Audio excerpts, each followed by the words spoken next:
Great. Yes. Wanted us to discuss taking risk. Okay. But the conversation I had with Dan the last time, which was on uncertainty, we tried to come around the fact that it's not everything you embark on that might lead to a positive outcome. And I think I was watching one interview by Elon Musk, and he was saying that when he wanted to start SpaceX, there was the possibility of it succeeding was zero. But he still went ahead because for him, if you feel so strongly about something, you either try because you don't want to regret not doing something about it. But that is his level of risk taking is quite extreme. I don't want us to talk. I wouldn't even agree with him that it was zero. That if the probability is zero, then it is impossible. Yes, yeah, right. So, so it was minimal. Maybe he can give it 0.0001, but it was not zero. It was quite a step to take. But as human beings, I think that from what I've seen or experienced in my own life, every new thing that I've done has come with a certain level of risk. Like most people can finish a degree and can decide that it's risky to go for your master's. You know, by the time you are done, others may have gone ahead of you in the industry. They would have gotten married, had children, bought houses, and then you'll be stuck. So that's a risk that you would take. So let's just look at it this way. Is it innate or is it a learned behavior when it comes to humans and taking risks? Because some people want to be conservative, like, I don't want any trouble. Let me just live my life without venturing into new territories. And there are others who, when you see them right when they are young, 6 years old, they are selling lemonade by the roadside. They are ready to risk their lunch money to prepare lemonade. Others want to keep their lunch money. So that whole trait of, being bold and courageous, going out to take, is it something that people are born with, or is it something that you learn from your environment? Maybe you see your parents do it. Like, how does it come about? Just being somebody who is ready to risk or take risk. Before we come to whether or not it is natural, it is nurtured. I'd like to first and foremost look at maybe clarify some confusions around risk taking. Right. In normal life, we know risk is, as you have said in your introduction, is part of our daily living. Even going out and walking along the street just to relieve stress, it is risky. How do you not know that a car may veer off the road and knock you off? Mm-hmm. That itself is a risk. There's literally nothing you do that does not involve some form of risk, no matter how minimal or how seemingly significant the risk may be. So risk, it's absolutely impossible to avoid risk or to live a risk-free life. That's impossible. Drinking water, there's a possibility that it may use the wrong route down there. Yeah. If it enters your trachea, you are in trouble. Even something that is as seemingly harmless as drinking water, it can have. So there's risk always. But there are different attitudes towards risk, which are often classified in different ways. So, for example, if you know of a risk, especially risk of harm or undesirable consequences, and you go ahead and take it anyway, then you are classified as a reckless human being. If you do not know explicitly of risk, but act in a way that is risky, you are being negligent. Right. So when we talk of risk in business or in life itself, in making decisions about our life, I'm sure we want to exclude as much as possible recklessness and negligence. We want to focus on risk that we are somehow certain, if not 100%, if not 50%, but at least we are reasonably certain that it may fail, but we are not doing, like, it's not as though we intend to fail. We are doing it with a hope to succeed, but there's a reasonable anticipation that it could go either way. Right. So I wanted to clarify this so we zero in on the kind of risk we are talking about. So people wouldn't just take what we say to mean any risk at all. Don't jump from even a cliff. in business. If you know, I mean, imagine the case of Elon that you were citing. Right. Imagine you are in Ghana and you have 10,000 Ghana cedis in your pocket, and you are guaranteed that a certain business only has 1% chance of succeeding. Taking that kind of risk is reckless. It is recklessness. But knowing it is 50-50, well, that's fine. You can reasonably say, well, I have a chance to succeed. Let me take it. Mm-hmm. So there are kinds of risk we take that are absolutely reckless or negligent. But I want to focus on the kind of risks that are almost inevitable in every decision, and which are a reasonable or rational part of our daily living. Mm-hmm. So take, for example, the case of someone who has just completed his undergrad and is not having any good job, doesn't want to go for his master's because of whatever risk is involved. Okay. Now here we have, as the existentialists will say, ignoring one risk or dreading one risk, you fall into another risk. So it's almost like you're always choosing between a lot of risks. Yes. So if you dread going outside for your master's, mm-hmm. what you are risking is remaining in Ghana and being jobless for as long as it takes to find a job, and maybe never having the opportunity to improve yourself, and whatever consequences comes of that choice you make. So I want to say that if you consider the case of somebody who has to do his master's or remain in Ghana and maybe possibly find some 1,500 paying job, the question we should be asking ourselves is, now, let me represent them. Sorry, I'm a philosopher. I like to think in symbols, sorry. Now, take the case, the first person who wants to go out and do his master's, or the first option as A, and take the second option of remaining in Ghana as B. Right. Now, what are the chances of the success of A? What are the chances of the success of B? Okay. In case A fails, what are the possible consequences? In case B fails, what are the possible consequences?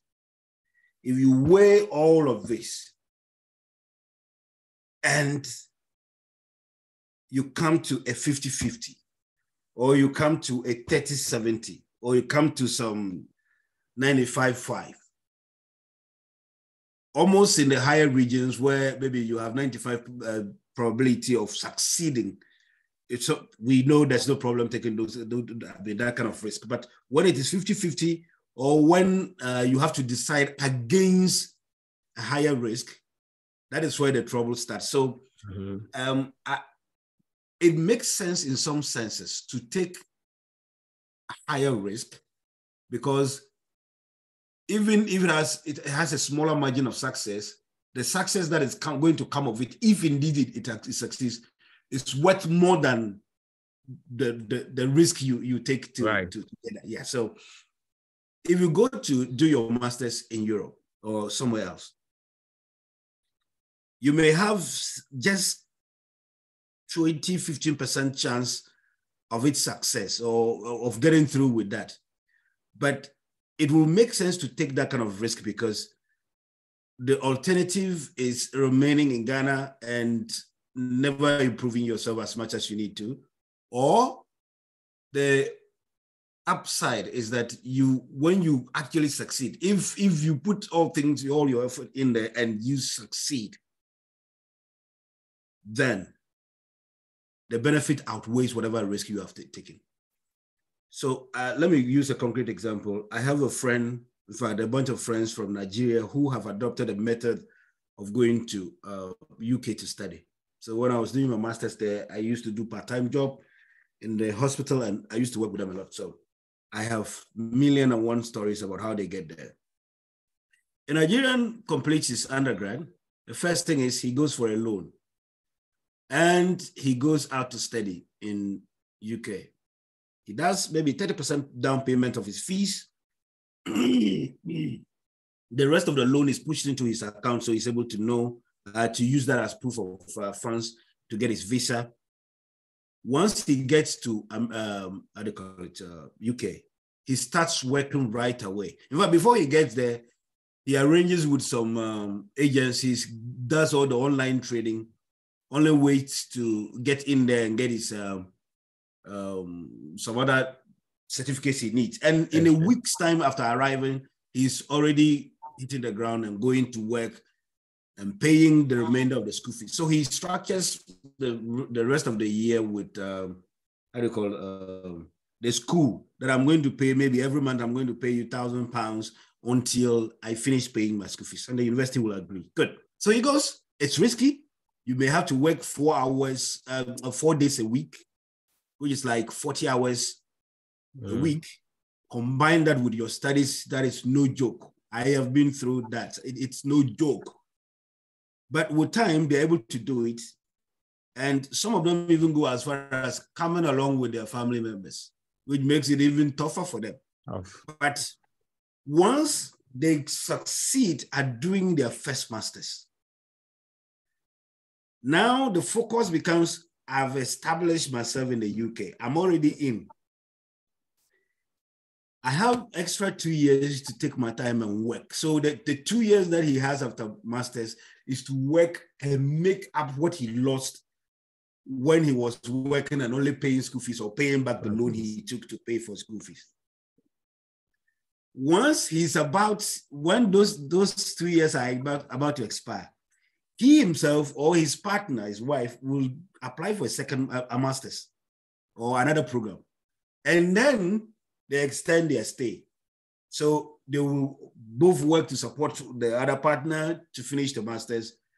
And by which time they would have stayed long enough to start asking for permanent stay or to even start applying to get a UK visa. Another person sits in Ghana, and this is so ridiculously risky to him that he thinks the only chance of succeeding is maybe 2%. So he won't even take it. Yeah. The Nigerian says the 2% is all I need. I'm going with the 2%. The Ghanaian says the 98% is all I need. I'm going with the 98%. So you see, same situation, same conditions. One is going for 2% because if it so happens that he succeeds, the benefits far outweighs whatever risk he goes through. Right. So there are instances where it makes more sense to take even a higher risk than to ignore it for fear of the higher probability of it failing. Now, let me zero in on whether or not it's innate. I don't see it as innate. One way to think it's innate is to look at our biological or evolutionary development. Well, our ancestors have lived in the environment. They have picked certain signals. They pass on genes that will help us survive and avoid a whole lot of things. So we can read that as saying maybe, evolutionary, there are certain factors that influence how we even reacting to external stimuli, which we could say are hardwired in us. So we can consider from that point of view, we may tempt to say that risk-taking is innate. But when you go that line, what a philosopher will use to kill you is that, well, but that is pretty much the same about every aspect of life. Yeah, Rudolph. Hello? Yeah, hello.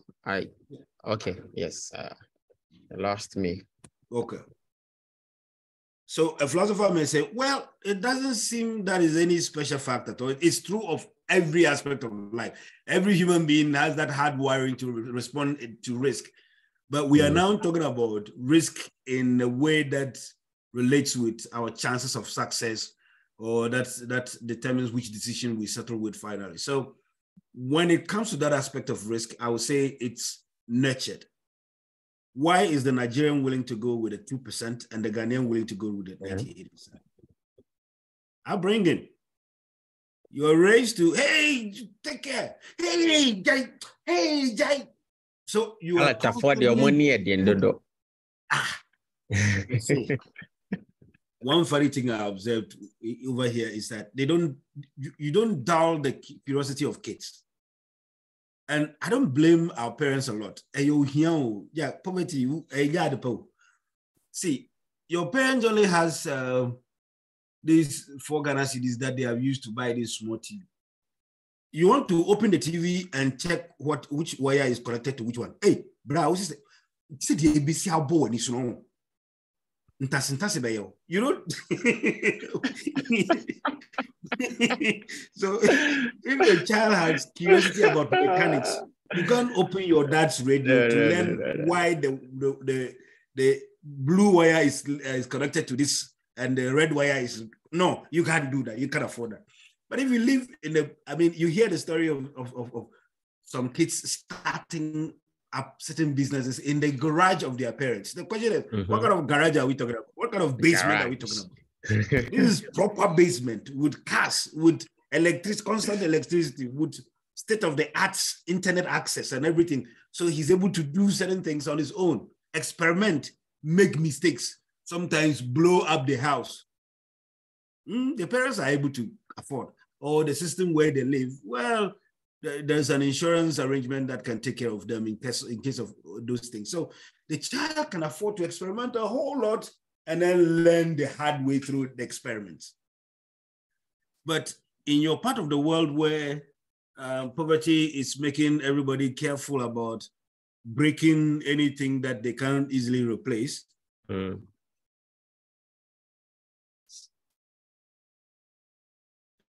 have them kids that they end up raising very cowards, timid kids who fear risk. Yeah, I see.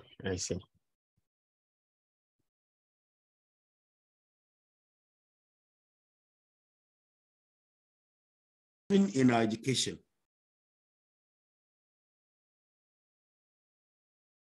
from our education to church, even in our politics, nobody's willing to take risk. So you grow up in a system that is almost as though it's designed to oppose risk. You end up becoming a timid person. You end up becoming a timid person. So I see it as more of a nurture. It's a nurture thing. And it's up to, especially those of us coming up now, to structure or to set up our lives in such a way that we'll begin to raise our kids not to be afraid of risk. We have to normalize risk in such a way that people wouldn't be punished or even maybe frowned upon or stigmatized for taking too much risk. We have to encourage children, especially, to take risks. Get them to be more curious. Use my phone. When you lock it and I can't unlock it, I'll buy a new one. No, I'll stay away from phone for maybe a few weeks, but I'll eventually buy one. If we encourage our kids to do that, my son knows my wife's phone more than her. He can enter the phone and, oh goodness, sometimes he frustrates the woman. He will change the lock and what he'll be sitting down as if he's not observing the mom. And he's just 5 years, getting to 6 years. The other day he was laughing at the mom, said, "Mom, I know your password." Said, "What? How did you know?" So, well, you opened it in front of me. I was looking at you. Mom said, "Are you serious?" So, "Give me your phone." He did his mom's password, and then he was able to. Sometimes he deliberately locks his mom out of her own phone. when you have the luxury to experiment, to take risks even from your childhood, it becomes a part of you. It becomes so much a part of you that you don't feel it. You just do it. I'm just going to ask a follow-up question to that one you mentioned, allowing especially kids, for instance. The two things came to mind. I had a friend who, I think we were out, and the wife called that the little boy had caused the TV in the living room to fall. And his first question was whether the boy was okay. And we had another colleague in our company who was like, that wouldn't have been his first question if he was the one, because the TV cost a lot. And he wouldn't be thinking about the safety of the boy, but he would go straight home and the boy will receive lashes. So it brings to mind what we are talking about, that is that one, yes, it's nature. Like we see Nigerians being more aggressive, going for opportunities, where Ghanaians are laid back. We have proverbs and sayings which encourage taking the safe option. Oh, a bird in hand is better than the two in the bush. Yeah, the two in the bush. But also on the side of somebody who would say about safety nets is the problem. Is the problem about safety net, because from our parts of the world, before you venture and take any risks, you first mentioned that you have to make an assessment to see what would the outcome be. Would the outcome maybe overweigh the risk you are taking? So is it a question of we finding ourselves in an environment where you are advised to be a coward because you will live longer, instead of because you don't have any safety nets, instead of going in for ventures where you have a higher chance of succeeding, but you also have a chance of failing, which might be much more catastrophic because of where you are. So what if that issue of safety net is a concern, how do people break out of that mindset to think that, see, you sitting down on holding on to that one bed, it's not enough. It might not just get you to where you want to get to. And then you can also fight for that two bed in the bush. But we have this mindset, and we have a situation, natural situation around us where we want to conserve energy than to expend, because you never know. You never know what will happen if you venture and you fail. How do we break that pattern or that mindset to begin with? Oh, good.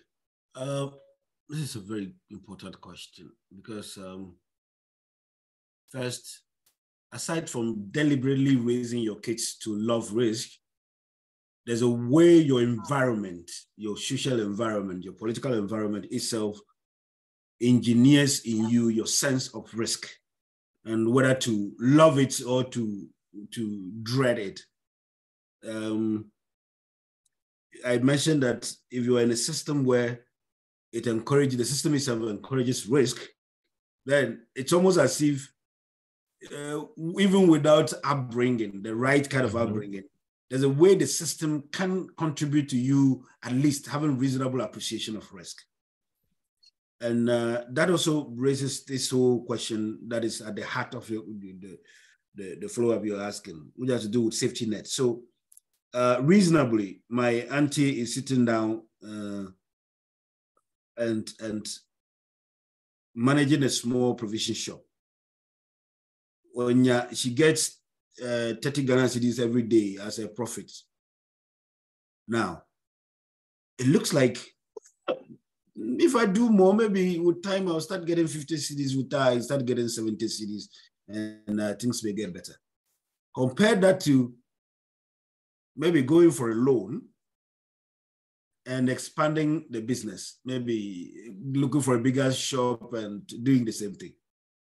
What safety precautions or network is built in the system such that if her loan fails, she will have a system, an institution that will buy off her debt to enable her some relief or some time off to organize and repay that loan without having to, her business having to collapse entirely. So a person who lives in a system where he feels I can take a loan, my loan is insured, and even if I default, I have some time to breathe while still keeping at my business, so that I wouldn't entirely go out of business. So these two people, it makes reasonable sense, in fact, for the person who has no safety net or anything to fall back on, to be a little more careful. That's just a natural part of life. So you expect my auntie to be a little more careful than a white lady who knows that, oh, what is it? My loan is insured, so some company will buy off my debt, and maybe I wouldn't feel the impact so much. So if we want, how do you call it, people to break from this whole idea of keeping one bird in hand and avoiding the unnecessary risk of having to chase for the two in the bush, it has to start from the higher way up, like the top-down kind of approach. If in our system we deliberately, I mean, this is the word they use around so much, if we create the enabling environment where it makes more sense to set up or to try starting your own business or something, or doing something on your own, if we have such a system, a lot of people will naturally want to give it a try than if you have a system where hand to mouth is the most preferred choice. So if we're able to create that enabling environment, the better for us. That aside, I also think that communities in Africa need this more than any other place. We have to go back to the traditional way we were raised. Form a network of people in our community. We know each other. We try as much as possible to trust each other. We try as much as possible to have a team that's more like transcends the whole group and looking at everything with an impartial observation, and then telling us, no, you guys, we can't do this, we have to do this. If we set up a cooperative system like that, where we know that we can help each other, be it financially, be it emotionally, then, and you see that in most clubs, you know, women do that very well. Traders love to join together, save money, and at the end of the month, they give it to this person. And they start saving again. At the end of the month, they give it to that person. If we were to do this at a community level, make sure we all push small savings somewhere, and be sure to have planned to help each and everyone according to his need, objectively. I'm telling you, even at a community level, we'll begin to get this sense of security, safety net, something to fall back on in the worst case scenario. So both at community level and individual level, we can do things like this to help us. And the other thing has to do with maybe we ourselves even driving. I mean, at our level, you like this and myself, we have gotten to the stage where we in fact, we don't need to be taught anything. We have to, the remainder of our years, we have to learn things on our own. So it's up to us to make the conscious efforts to talk ourselves, to reason our way out of unnecessary fear for risk. You will die anyway, so what's the point? Something must kill a man. Go ahead, do it. Do it. I mean, in my case, I am not going to use myself as some good example here, but at least maybe we can draw some lesson from it. I am a family man. And you know what it means to do maybe 4 to 5 years of doctoral research. Your wife, you're starving her of all the money you could have made. Your kids gone into industry from school. You don't exactly. You 5 years of starving your whole family. It's no joke, but it is necessary. It has to be done at some point. You do it anyway. So at our level, we will also have to individually talk ourselves out of it. Take self-help, read wide, make friends with people who don't fear risk, be bold enough to approach people and learn from the example, something like that. I mean, imagine you walk into Standard Chartered Bank, Edu, and you say you want to see the manager, insist you want to see the manager. Then the manager comes to you and asks, young man, how may I help you? You're like, yeah, manager, I would be grateful if you could spare me 15 minutes of your time. If not today, some other time. I want to learn some of your wisdom for my young life. I want to be able to make the right decisions. And I see you are in a very good position of responsibility. You've proven yourself.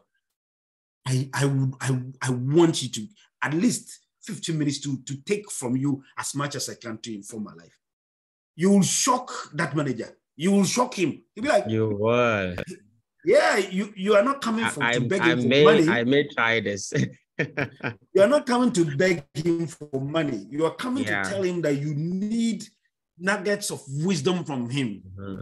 It shows that you value him so much, you respect him, and you want to learn something from him. He's no reasonable manager, no matter how busy he is, he'll give you some other time. You come, you take as much as you can, thank him, and go your way. That's it. That is all you came for. Don't take numbers and be calling. And no, when you do that, you're worsening the situation. You went there for knowledge. Go for the knowledge and use it as much as to help yourself. So these are some of the practical ways we can talk ourselves out of unnecessary risk, fear of risk. It doesn't help. It doesn't help. The reason why others succeed is because they try. That's just the whole thing. Nobody has ever tried. Nobody has ever succeeded without trying. Yes. And nobody has ever succeeded at a single attempt. It's not possible. It's absolutely impossible. Nobody succeeds at the first attempt. Yeah. Even in your life, they tell us, we take it for granted. But how many semen were released during the intercourse that led to you being pregnant? You were the one that came out from the 20 million plus. it's that some of these things, I think they have said it so much that we don't any longer value what they are the imports they carry. But do you know what that means? You came out, you survived this hostile world. Yeah. Your first walk, you fell off, your mouth was pained. You managed to learn how to walk. Your first bike, you fell off, broke your arm. You still managed to learn how to drive. Your first attempt at driving, you scratched people's cars. They shouted you. Some even wanted to take you to police, but you still learned how to drive.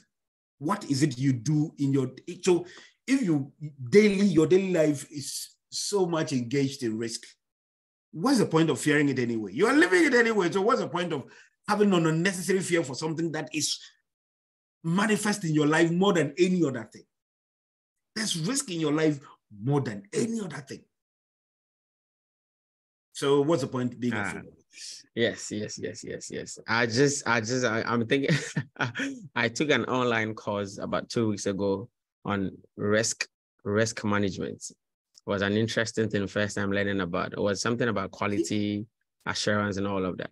And from what he just said, from your embryo stage of fertilization, it was a fight for you to all throughout your childhood. And it's always a risk. Your survival itself is a risk. It's a risk. Everything is a risk. So it's more like we choose our risk. It's only a question of choosing what you're willing to risk and what you're willing to let go of it. So I want us to talk about this because we've built a culture. You've built a culture where you're always looking for the even if we want to take a risk, we are looking for what happens when I fail. That's the question we ask more. Like you find a lot of people who want to get into some ventures, and their preoccupation isn't how am I going to get through this? It's more of what will I do if I fail? So their whole planning nature, the things that they have to plan and prepare for is more about their contingencies and way out of the situation. Instead of saying that, see, I am committed to getting this PhD.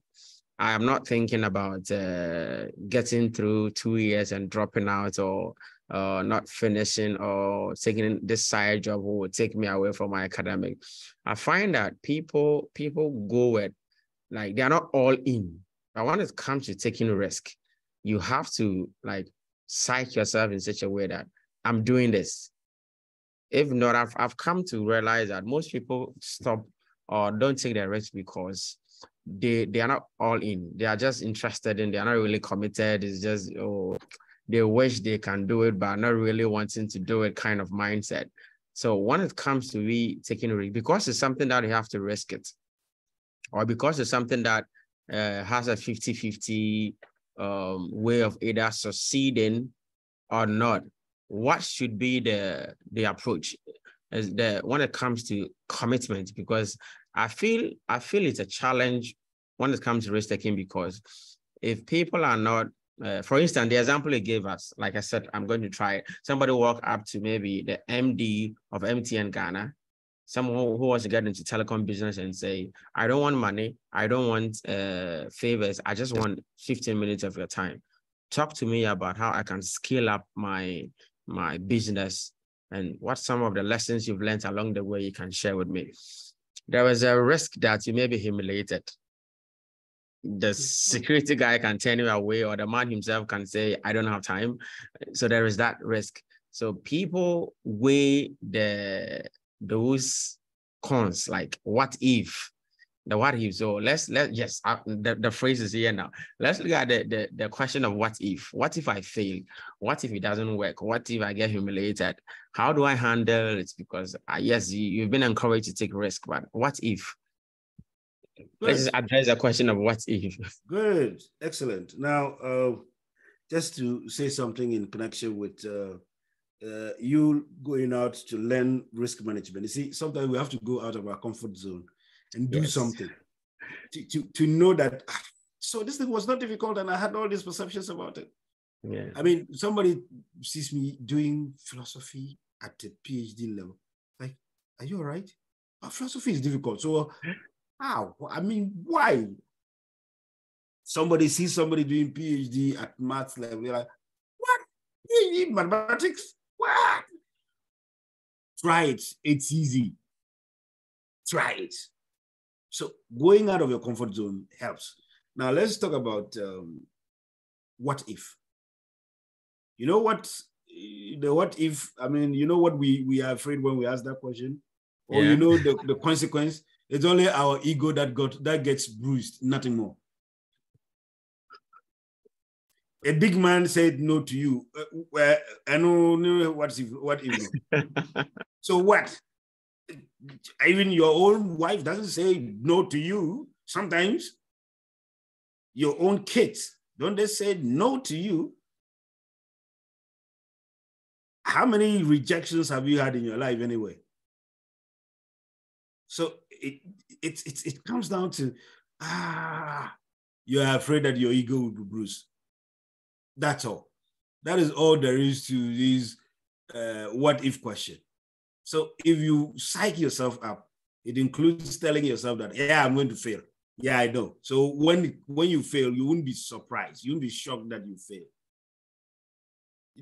Nothing will shock you. And there is absolutely nothing wrong with failure.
So I ran out of data. MTN took a while to allow me.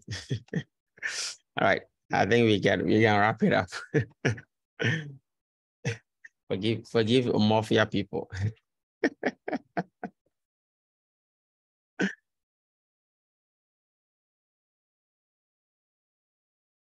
Yes. Okay, so where were we? We were talking about. I pick up from the what if. The ego. Yes, the ego. What if? For me, in my estimation, the only thing the what if is directed at is the possibility of we hurting our frail egos. What if? How many no's have you not had in your life? How many no's have your parents not said to you? How many rejections have you not had from applications to universities, even to secondary schools? Did you attend your first choice secondary school? Did you? No. Good. Are you sure even if you attended your first choice, you wouldn't have wished to school in high school in America? How many rejections have you not had in your life? So what is the point if you have one extra rejection from a renowned person? What is wrong? It could be that the person genuinely doesn't have time. Yes, take that as, and that's the thing with when you're taking decisions involving risk, you incorporate it in your mind that when when I set out to go and meet this man, there's the likelihood that he may genuinely not have time, or he may be hostile towards me for no reason, or he might just not like me, or he may just fall in love with my approach and sit down with me that day. You are prepared for any outcome. So when anything comes, you don't care. So the what if, it's an important question because it helps us in preparing, in planning, in executing whatever decision we finally rest with. But I am not sure it should cripple us from acting. The what if is not supposed to be a barrier. It's supposed to guide us. It's supposed to offer some guidance as to how we go about the whole thing. So that's my initial reaction to the what if question. There will always be risk, and there is the chance of failing. So you want to say, what if I fail? Therefore, I won't act. Okay, so we just flip the question and say, what if you succeed? So try. Is that not the same thing? So there's always a what if, but it's supposed to guide, make it a little bit maybe cautious. That's always the need for caution, but not too much as to restrain us from acting. Yeah. Excellent. I think that's knows the point. So our problem is that often we look at the negative response. What if I fail? But what if you succeed? Or what if you don't fall? So what happens with that? So it's going back to having a mindset that yes, I may fail, but I may also succeed. Good. But then I am looking at the means succeeding. And I'm going to do everything possible to succeed. But in case I don't, I'm going to learn. Like, I think that one of the things we forget with risk taking is that even if you don't succeed, you learn. Like, you get a lot of that important aspect of it. Which in the end for me is important for your success, because Thomas Edison was asked when he failed 100 times or so to invent something. The incandescent light bulb. Good. And then he asked, what kept you going after failing 99 times? He said, no, I didn't fail 99 times. I learned how not to do 99 ways of not making an incandescent bulb. See, mentality. Exactly. So somebody would have been crushed by this, but he just discovered that, okay, this is another method of not doing this thing. This is another method of not doing this thing. Yeah, and he kept looking for that one. It means there's one method of doing it. Every effort is worth finding that one effort, that one method of doing it. It's beautiful. Yeah, I think that should be our drive. So it doesn't have to be, yes, you may fail, but then you learn. And so if you're picking the lessons, then you didn't actually fail. Somebody will say you paid for a lesson, even if you end up failing, because that experience, I believe, will live with you much better than any other experience. The ones you do yourself and you fail, you would always learn from that and know that, okay, I tried it this way, it didn't work. So this time around, I have a better understanding of how to approach it. But then the fear for most people, from what we've discussed, is the fact that they don't want to deal with the failure. Like, and they think that it's easy to just remain in their corner, not to disturb the universe, try to be in the neutral position, not too fast, just not too slow, so somewhere along the line.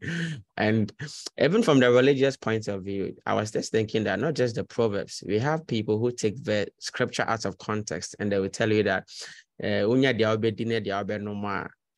if you get what to eat and what to drink, be content. Be content with where you are. Be content with what you have. When the same scripture tells you, with God as your foundation and with faith, you can explore anything. There will be no limit to the powers you have and all the options, the adventures you want to take. There will be no limit. Nothing.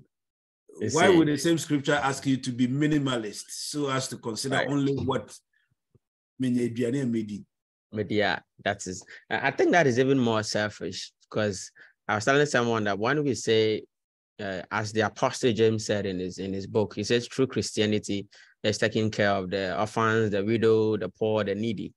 But if you who profess that faith, you are not in a position to do that, because you don't have enough for yourself, how do you then take care of the orphan, the widow, the needy? It means that you're not living what Apostle James described as true Christianity. And so then you don't represent your faith the way it's supposed to.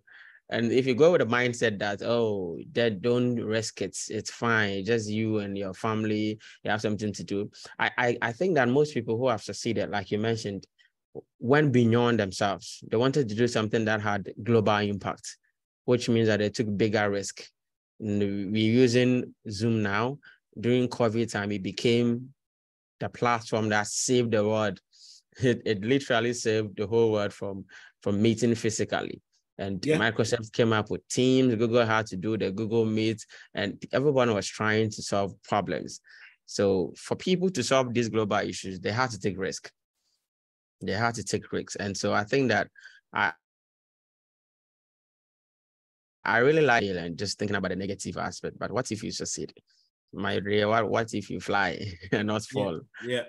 I sometimes we don't have to begrudge people who feel. I mean, there are some people who genuinely,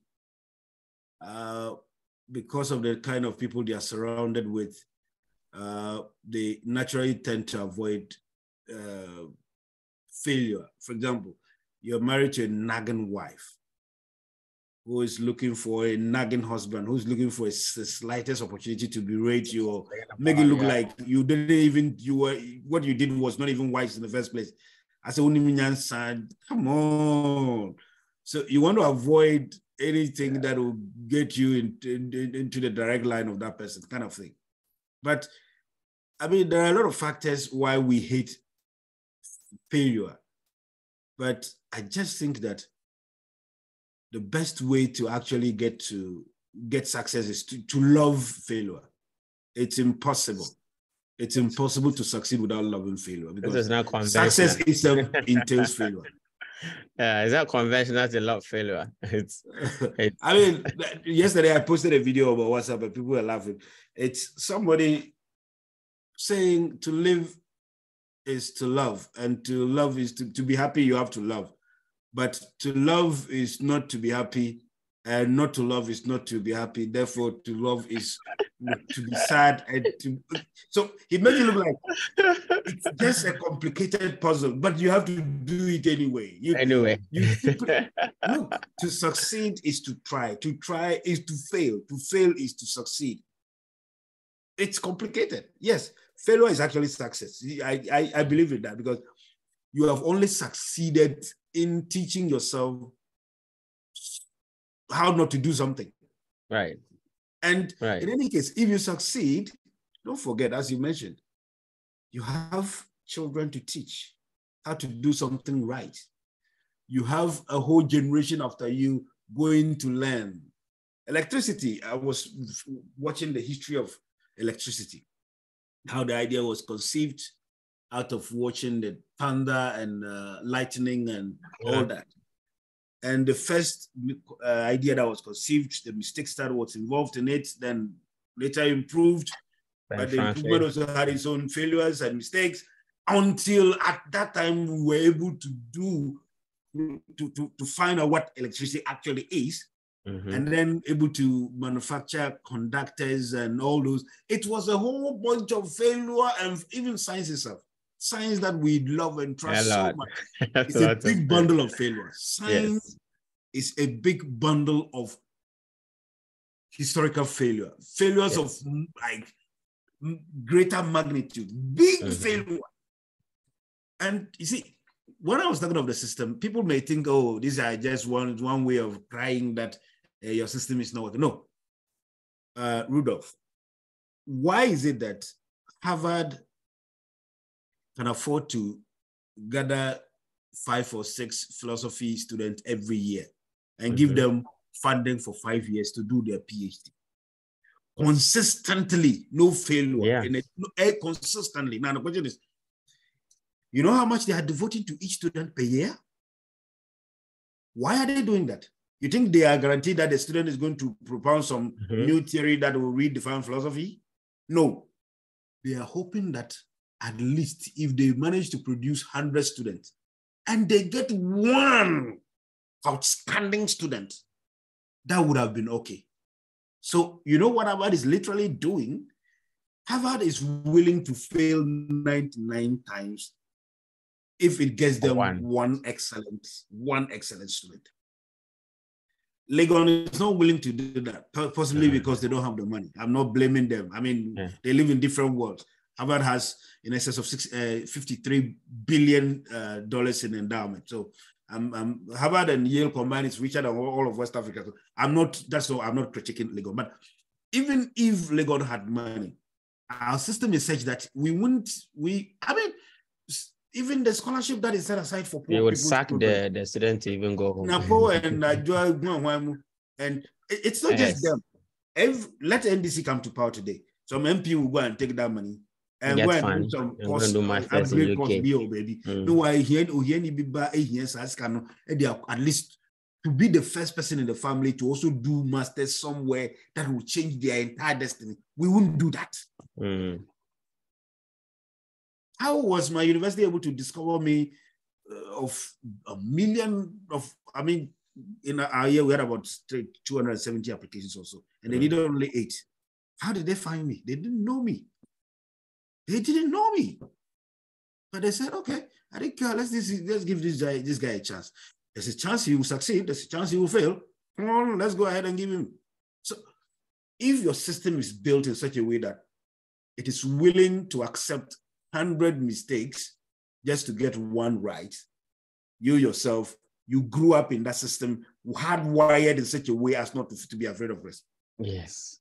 NASA, you know how much money goes into their researches? Do you know how many times they fail? Even NASA itself, which has, in fact, if you take the 1% of high IQ guys, only 1% of that 1% get into NASA. The level of IQ you need to get there is no joke. They fail. So what is it about failure? Einstein failed. Even the whole new Isaac Newton, he failed. What is it about failure? What is it about? The greatest men failed miserably, terribly. Many examples. We have no reason to fear failure. We have no reason. Excellent. Because the alternative is what? Not trying.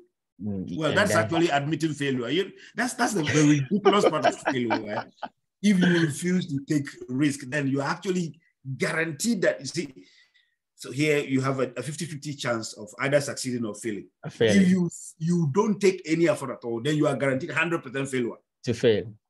100%. There's no way. Like 100%. So you inadvertently, anytime you think that the risk of failing is high, so you won't take it, then you only have increased the failure risk to 100%. You fail. That's what you do. Yeah. That's all you do. Yeah. I think Barack Obama said something like that if you run, before he ran for the 2008 presidency, if you run, you stand a risk of losing. But if you don't run, then you've lost. You've accepted that you don't even want to win. And so I'll come to my last question, which is something that has to do with parental upbringing. But before, I think there's a law, Newton-Raphson. I'm not sure about the second name, but it's a law in mathematics which says that. So let's say, for example, if you don't know the answer for 7 times 5, and you are given that question, you start from 7 times 1. The answer is 7. That's not the correct answer. So you go to the next one, 7 times 2, 14. That's not the answer. Then you go to 7 times 3, 21. 7 times 4, 28. Until you get to 7 times 5, and now the answer is 35. And so the law says that the more you fail, the closer you get to the answer. And I find that mathematical model like an excellent example for what we are talking about, that any failure takes you a step closer to you succeeding. And if you don't choose to take the risk, it means you are choosing that, okay, I want to remain where I am and I want to be a failure. So my last question before we go is that we live in a society where parents, in quotes, want the best for you. Your parents always want the best for you. So if you are venturing into anything that has any level of risk, their first instinct is to protect you. So the advice is you go to teacher training.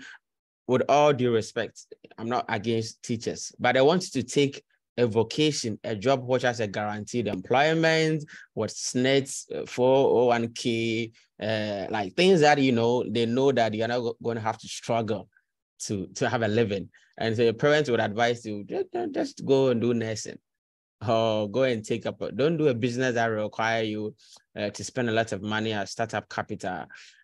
When it comes to parents, and especially loved ones, your wife, your husband, you want to do something that involves risk. Once you are married, you can't make those decisions alone.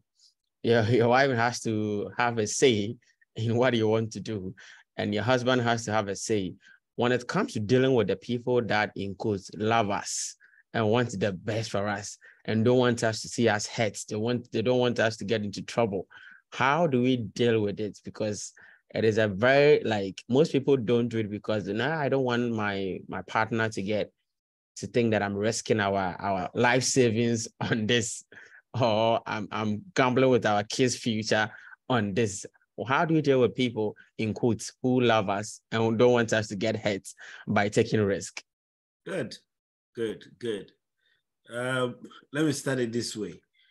Those who love us are not always right that we will be hurt. They are only concerned, and the concern is sometimes founded, sometimes unfounded. There's a phrase called blinded by love. There are many instances in which we are blinded by love to raise concerns where there are genuinely no concerns. Even if there's a minimal chance of failure, because of love, we blow it out of proportion and make it look like, sweetheart, don't do this. My son, don't do this. No. So be open to that. Know that those who love us can actually be blinded by love. It's not always the case that whatever they genuinely voice is accurate. They could be mistaken or anything. So which then comes to A. Now, first, engage them. Expose them to all the ins and outs, all of the workings of your mind, if possible, so that once they get to deeply appreciate the decision you are taking, the way you have, how you've considered it, how far you've gone to be able to come to that conclusion, how many people you've spoken to. For example, he knows that you went and spoke to this bank manager. Like, what? You've really taken this thing seriously. All of these have a way of allaying their fears that even if you fail, it was out of a truly considered decision and not just because you were interested in failing. So that's one way. Engage them, expose them to your way of thinking, and let them know what's going on. Sometimes we like to keep our loved ones out of the loop, and then they are wondering, they don't know what is happening. No, don't do that. When you do that, you only increase the pressure they put on you.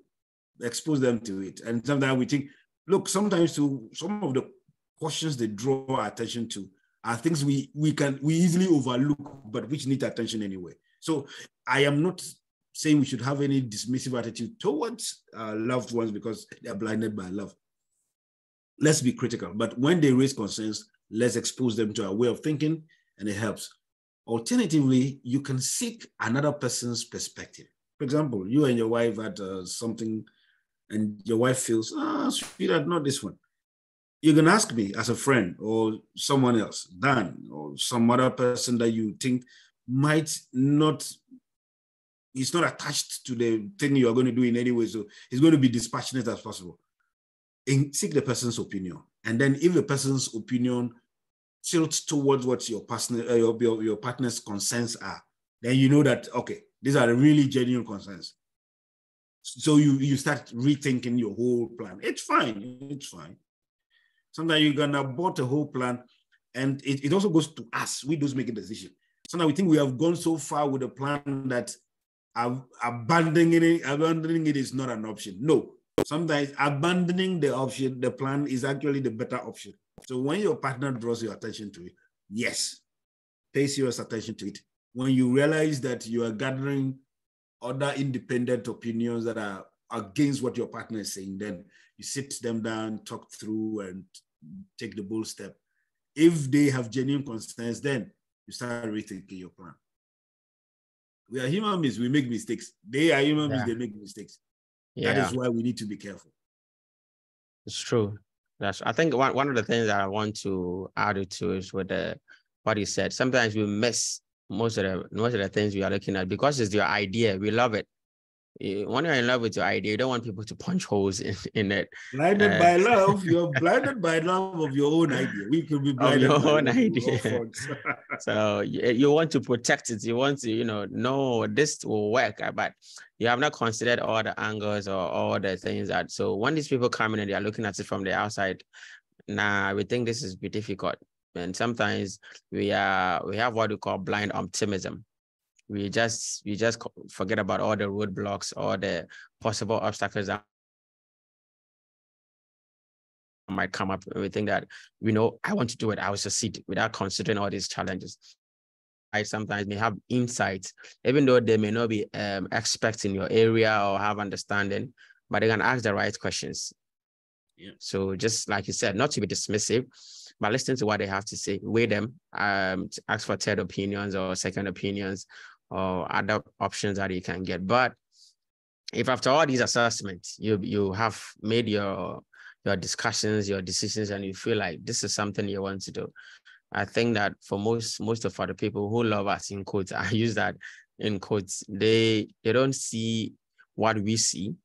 They may not have the same visions we have or the same pursuits that we want to go after. So we are not dismissing them, but you listen, you make assessment, you believe, no, I still want to do this. I still want to get this. I still want to go this far. Maybe people might think, oh, it's fine. You've had your master's. Why do you want to move to the US to do another? Why don't you just stay in the UK or just stay at work? You just got a promotion. Why do you want to move to another company? The business is doing well. Why do you want to add another branch? It's always risky to try to do things that, especially if nobody has done it. It was like, and you've taken a step that is even further than what most people have done. They would always think that, like, you've done well, it's fine. It just keep it here, kind of. So this I really